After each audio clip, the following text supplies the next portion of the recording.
wabarakatuh. Waalaikumsalam warahmatullahi wabarakatuh. Perkenalkan, saya Waalaikumsalam Naini warahmatullahi Maulina wabarakatuh. ya. Di sini saya sebagai moderator untuk presentasi pertemuan terakhir pada tanggal 1 Juli tentang materi tentang perianestesi pada kasus absorpsi benang halus sama perianestesi pada kasus sistem thalassemia dan leukemia. Silakan untuk presentasi pertama untuk kelompok 1 dari absen 1 sampai 26 dan dilanjut lagi presentasi kelompok 2 dari absen 26 sampai terakhir. Untuk kelompok 1 silakan share screen-nya.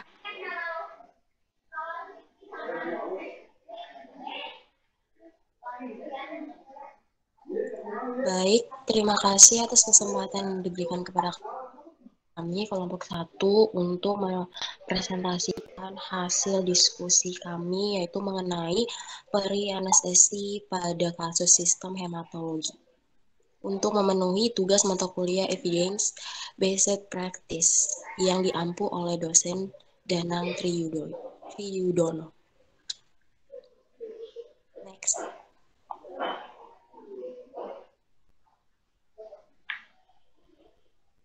Untuk kelompok 1 terdiri dari absen nomor 1 sampai absen 25. Next.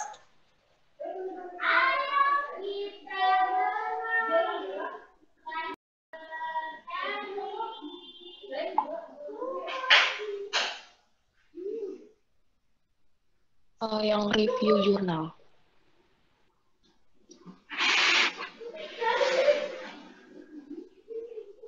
Untuk review jurnalnya, itu yang pertama ada jurnal validitas kombinasi pemeriksaan klinis dan biopsi aspirasi jarum halus dalam menegakkan diagnosis tumor payudara palpabel. Peneliti Yusuf Heriadi, Dimyati Ahmad, Hengki Hartono. Penerbit itu SMF Ilmu Bedah RSUD Al-Ihsan Provinsi Jawa Barat, Balaidah Bandung, tahun terbit 2014. Untuk presentasi selanjutnya akan dilanjutkan oleh pemateri 1.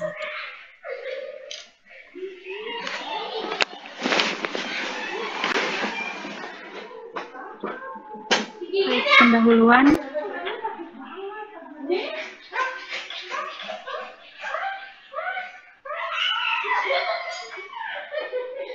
Kanker payudara adalah kanker yang paling sering diderita wanita di seluruh dunia.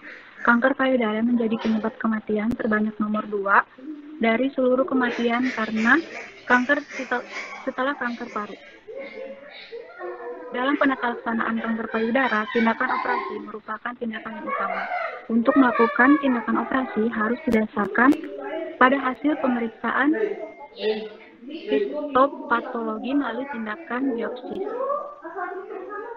Tindakan biopsi terbuka merupakan standar baku tindakan untuk diagnosis tumor payudara. Prosedur diagnosis non-invasif yang sering dilakukan untuk menegakkan diagnosis tumor pada payudara. Wanita yang diduga kanker payudara adalah dengan triple diagnostic test yang terdiri dari pemeriksaan klinis, mamograf, dan biopsi aspirasi jarum halus.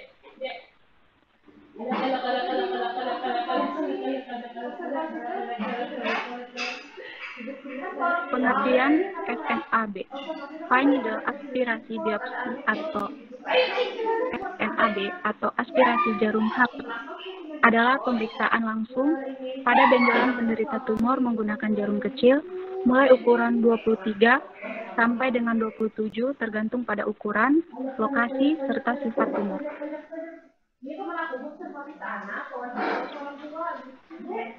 Tujuan penelitian. Penelitian ini dilakukan untuk menilai akurasi kombinasi dua pemeriksaan, yaitu pemeriksaan klinis payudara dan biopsi aspirasi jarum halus dalam menegakkan diagnosis tumor payudara palpabel. Metode penelitian. Penelitian ini merupakan uji diagnosis prospektif dengan melakukan pemeriksaan klinis payudara, biopsi aspirasi jarum halus, biopsi terbuka, dan pemeriksaan histopatologi pada pasien tumor payudara palpabel di RSUD Dr. Sudarso, Pontianak, Kalimantan Barat, periode Januari 2006 Desember 2013.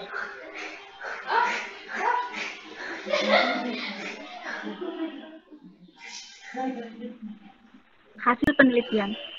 Hasil penelitian ini juga menunjukkan akurasi pemeriksaan klinis sebesar 91,6%. Akurasi biopsi aspirasi jarum halus sebesar 98,2%, dan akurasi kombinasi pemeriksaan klinis dan biopsi aspirasi jarum halus sebesar 98,3%. Pemeriksaan klinis nilai akurasinya paling rendah bila dibandingkan biopsi aspirasi jarum halus dan pemeriksaan kombinasi. Selain itu, RH negatif tergolong kurang baik. Pemeriksaan biopsi aspirasi jarum halus ini akurasinya lebih rendah daripada pemeriksaan kombinasi, walaupun nilai RH termasuk kategori sangat baik.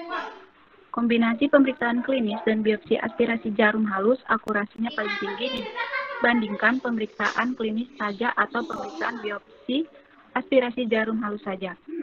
Demikian pula nilai RH positif yang sangat tinggi, lebih dari 10, dan nilai RK negatif yang sangat rendah yaitu 0,2 menunjukkan pemeriksaan kombinasi ini memiliki nilai uji diagnostik positif yang kuat dan juga negatif.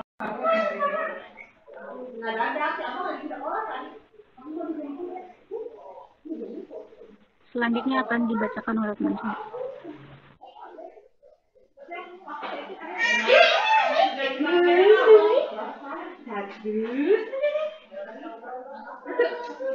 Baik, selanjutnya ke pembahasan.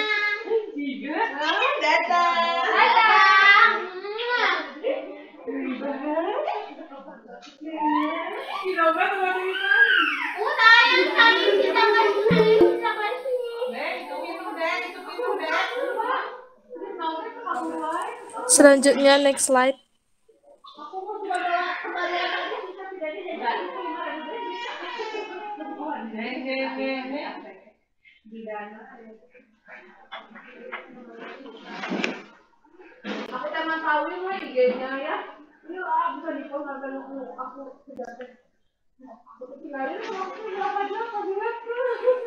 Baik, selanjutnya ada pembahasan pemeriksaan biopsi aspirasi jarum halus dalam menegakkan diagnosis tumor payudara. Pada penelitian ini menunjukkan sensitivitas 97,5% dan spesifitas 99,4%. Hasil ini lebih tinggi dibanding penelitian yang lain yang telah dilakukan Horgan DKK dengan sensitivitas biopsi aspirasi jarum halus antara 52% sampai 93%. Dan juga lebih tinggi dibanding hasil penelitian HE dan kawan-kawan dengan sensitivitas sebesar 97,72% dan spesifitas 99,4%. Faktor yang mempengaruhi hasil penelitian ini dapat disebabkan oleh karena ukuran tumor payudara yang diperiksa berukuran lebih dari 2 cm dan dilakukan oleh dokter ahli patologi yang telah berpengalaman. Kesimpulan, kombinasi pemeriksaan klinis payudara dan biopsi aspirasi jarum halus merupakan cara diagnosis yang dapat dijadikan alternatif untuk menegakkan diagnosis tumor payudara pada kondisi di mana sarana mamograf tidak tersedia. Akurasi pemeriksaan kombinasi ini adalah 98,3%. Kombinasi pemeriksaan ini tidak memerlukan rawat inap di rumah sakit, namun dapat dilakukan rawat jalan. Prosedurnya non-invasif, aman, tidak ada kontraindikasi, dan tidak menimbulkan komplikasi. Pada penelitian ini, kombinasi pemeriksaan klinis dan biopsi aspirasi jarum halus menunjukkan 91,3% kokor dan dengan sensitivitas 97,7%, spesifitas 99,3%, akurasi 98,3%, like reward ratio atau rasio kemungkinan atau RK untuk RK positif sebesar 139,5 dan RK negatif sebesar 0,02. Hal ini menunjukkan kombinasi kekuatan uji diagnostik, pemeriksaan klinis payudara, dan biopsi aspirasi jarum halus memiliki nilai uji diagnostik yang sangat baik. Baiklah, cukup sekian presentasi dari kelompok kami. Apabila ada yang masih kurang jelas, bisa ditanyakan. Baik, terima kasih untuk kelompok 1. Apakah ada yang ingin bertanya?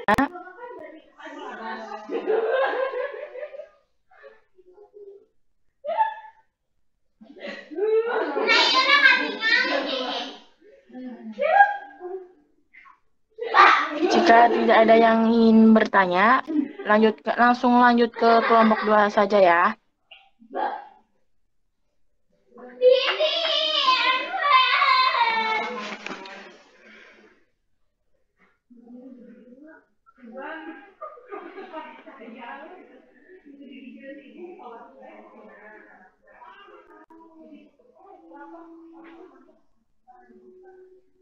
Silakan untuk kelompok 2, lanjutkan presentasinya.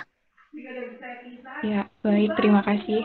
Assalamualaikum warahmatullahi wabarakatuh. Perkenalkan, nama saya Rismawati, perwakilan dari kelompok 2. Kami di sini mendapatkan tugas mengenai analisis jurnal perianestesi pada kasus thalassemia dan leukemia. Untuk anggotanya itu terdiri dari absen 26 sampai dengan 13.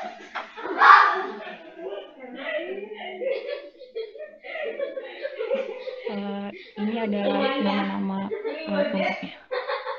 Untuk yang pertama yaitu tentang kasus thalassemia.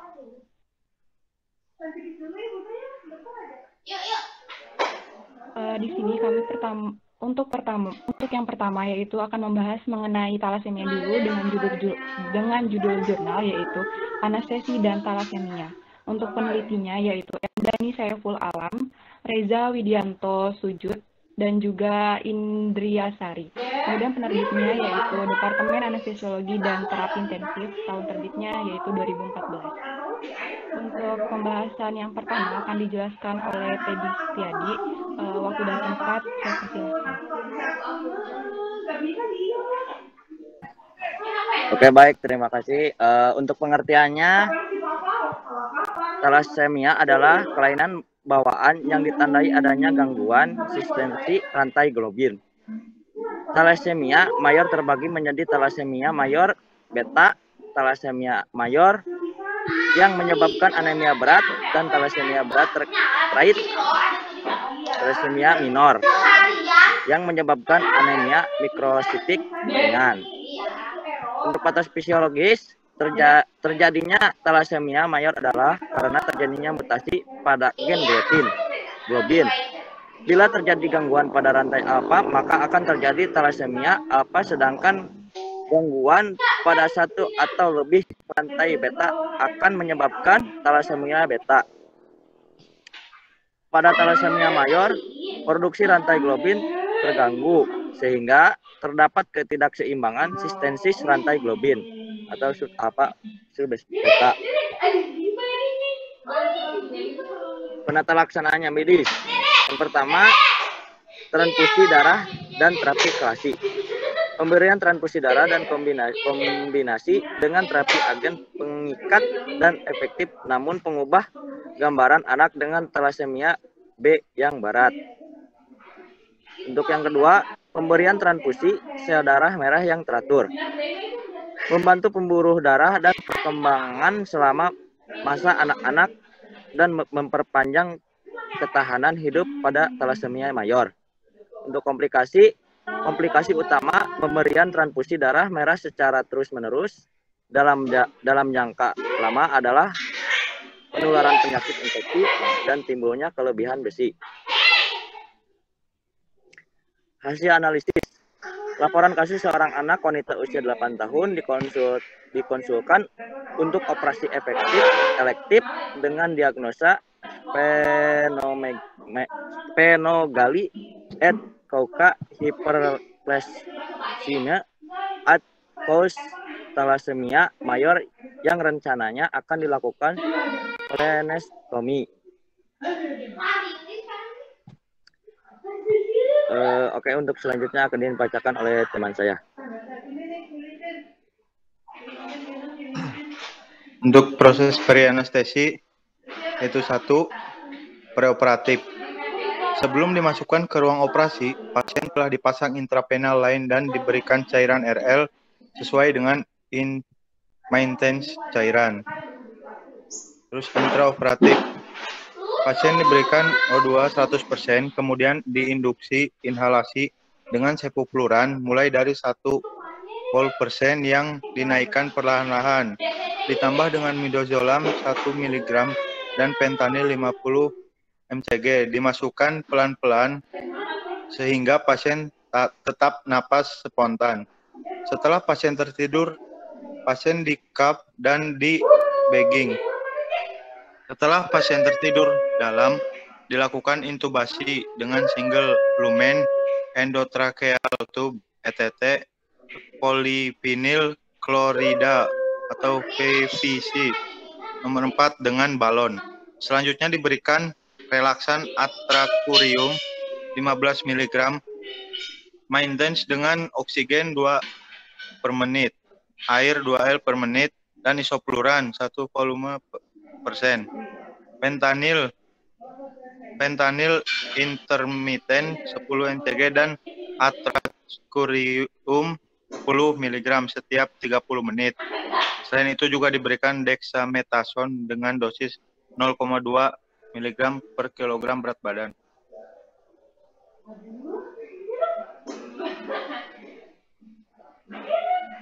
Untuk selanjutnya akan dibacakan oleh teman saya. Terima kasih. 3. Post operasi, pasien langsung dipindahkan ke ICU. Sebelum dipindahkan, kondisi pasien relatif dengan tekanan darah 90-50 mmHg tanpa support, HR 100 X per menit, RR 25 X per menit dengan BNC 0, oksigen 2 liter per menit, didapatkan SP oksigen 93-95%. Laboratorium post operasi HB 10,1 mg per DL, HT 30%, TR 89.000. Pasien dirawat di ICU selama 3 hari. Selama dirawat tidak ditemukan keluhan sesak napas dan pendarahan post operasi. Pasien keluar dari ICU dengan kesadaran CMTD tekanan darah 101/63 mmHg tanpa support, HR 109 X per menit, RR 28 X per menit dengan BNC oksigen 2 liter per menit, didapatkan SP oksigen 100%. Kesimpulan, pada kasus dari jurnal tersebut, operasi ditunjukkan karena limfa yang membesar dan mengganggu aktivitas. Selain itu, kebutuhan akan transfusi meningkat lebih dari 200 ml per kilogram berat badan per tahun. Pertimbangan anestesi meliputi preoperatif, intraoperatif, dan postoperatif. Pada saat preoperatif, yang perlu diperhatikan diantaranya kadar hemoglobin pasien saat akan dioperasi, evaluasi terhadap diskusi endokrin, evaluasi fungsi kardiak termasuk di dalam EKG, fototorak, dan bila perlu esokardiografi. Evaluasi fungsi hepar yang perlu diperhatikan adalah risiko terjadinya sirosis dan hepatitis akibat kandungan besi ataupun infeksi.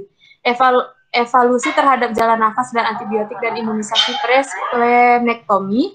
Pada saat post-operatif yang perlu diperhatikan adalah monitoring fungsi kardiovaskular dan pulmonal, monitoring cairan, pendarahan post-operasi, analgetika post-operasi dipilih dengan epidural catheter, menghindari penggunaan non-steroid, anti-inflammation,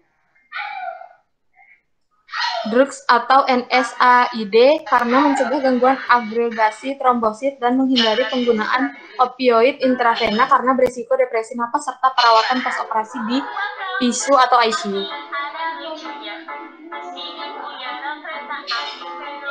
Ini merupakan daftar pustaka pada kasus thalassemia.